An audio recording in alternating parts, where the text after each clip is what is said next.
gonna document some off-the-cuff ideas I've got for working with a seemingly low-value early succession ecosystem on this harsh north slope that I have on the property. Not a very drastic slope, a gentle slope down to a woodland creek area. First off, got some water bars put in every few feet down the slope. See all the broom sedge growing up. This is a very low fertility, harsh landscape.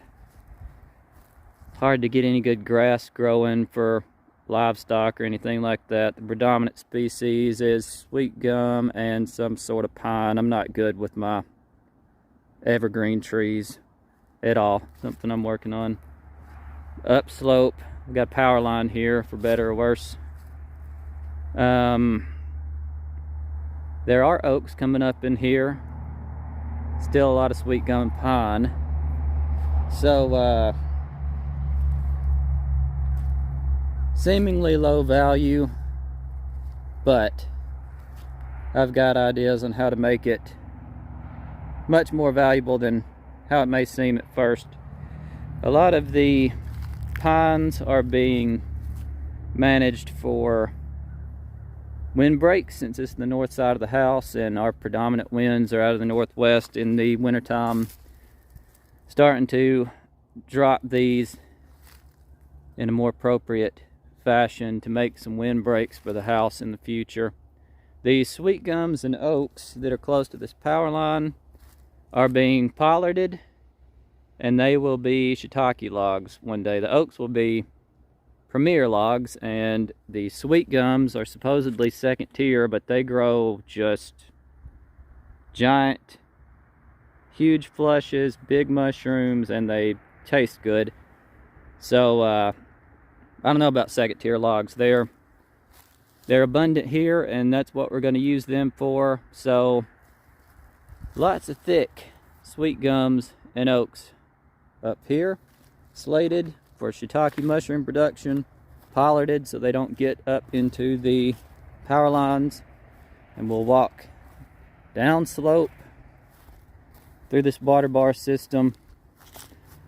Hopefully these will start impounding enough water that it and fertility, that it kind of changes the species composition from broom sedge to a better grass for livestock grazing. I've run goats through here and going to be running geese in the future. We will run them through, and that should help as well. There are some better grasses starting to come in, but you can just see the orange sea of broom sedge walking down the water bar system. These are small and kind of just under construction a little bit at a time as we go along, learning about earthworks on contour just with the shovel and taking time just to do a little and observe and see what happens instead of taking a massive action and doing something catastrophic. Another observation, we'll get to that in a minute. Another observation on this north slope is, in some areas there is a basically monoculture of this narrow leaf silk grass. It's in the sunflower family, the aster family. And you know, a monoculture like that seems like a sure sign of some kind of dysfunction. So we're going to get geese on that and see if we can't start getting some different grass species in. But whoever wants to grow on this harsh north slope right now, I'm happy to have them and work with them over time. Some of the trees that I've planted in here in this silvopasture system, they're doing okay. Anywhere else on the property I put a tree in, you just set it and forget it basically. They just grow. But everything kind of struggles and grows slowly on this hillside. I don't know if you can hear the briars that I'm hung up in. I ran goats through to take care of the briars, and there's still a few that I've got to take care of. So you see this a lot in my area. These pines and sweet gums growing together. They're the first forest succession species. So an idea for this ecotype, if you will. In this instance, I am pollarding these pines down to where I can see a new growth tip coming out, so that I don't kill the tree and kind of tearing it up so that we get a good multi-tiered windbreak, higher to lower, and this will be a good shelter belt for livestock in this area. The sweet gums are probably going to get thinned some to get some more sunshine in here, and then the ones that remain will be future mushroom logs that I don't have to pollard because I can fell them away from the power line. I'm also planting black locust in here to kind of get a deciduous early succession species. Maybe change the soil pH. You know, that's kind of theoretical, but trying that. Let me pause for a moment. Had to take a pause and remember my next talking point that I wanted to discuss. I hear a lot of people say they're clearing land and it's a lot of this sweet gum and pine here in northeast Alabama. I have no idea what they plan to do with it after that. Mow it forever or something, I don't know. But I don't think a lot of thought goes into thoughtful management, if you will, working with this particular early succession to advance it into something of higher value.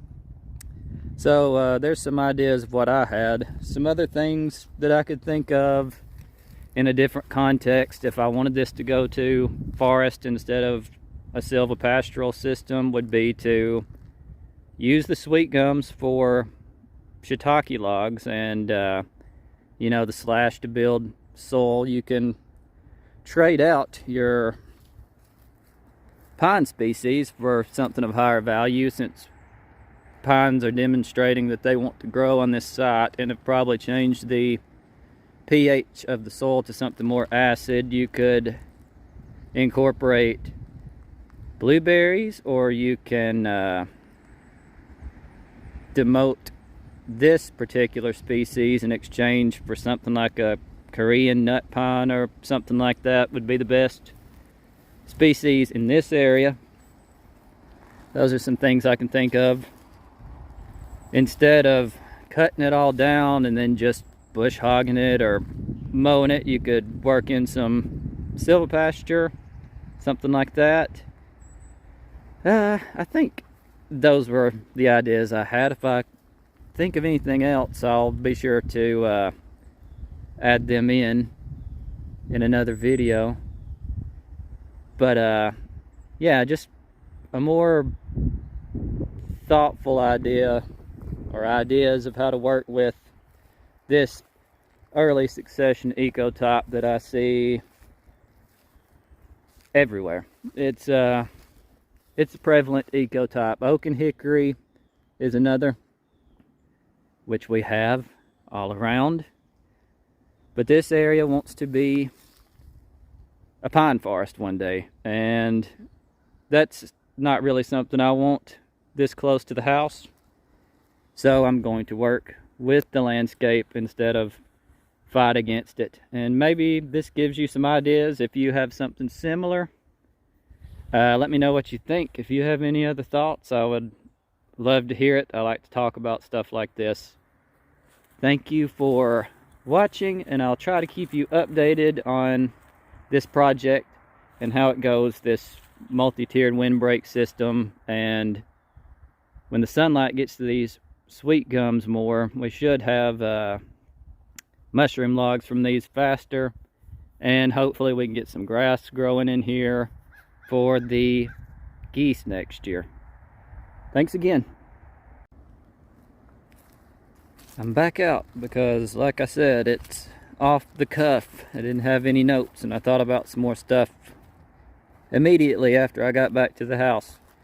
So I wanted to clarify that these water bars that I'm doing are to catch the runoff that comes off of my driveway and just go straight down this slope down to the creek, carrying away hundreds of thousands of gallons of water and fertility with it, and impounding it up slope so that we get more of that value higher up in the landscape to change everything for the better.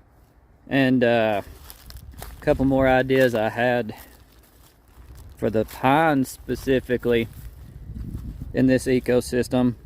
Obviously, if it's the right context, you can thin the pines out appropriately and have the timber value if it's the right species. And also, you could harvest the pine straw for mulch.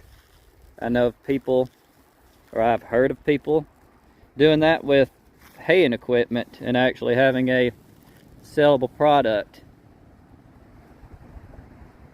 Also, a site like this shows promise for a Christmas tree farm of sorts, which is a neat idea, with select species of conifer. So maybe that all these ideas will jog your creativity, and maybe you can think of some other things that I haven't thought of yet. It seems compelling to work with a landscape like this instead of just beat it into submission and have a bunch of broom sedge to mow forever.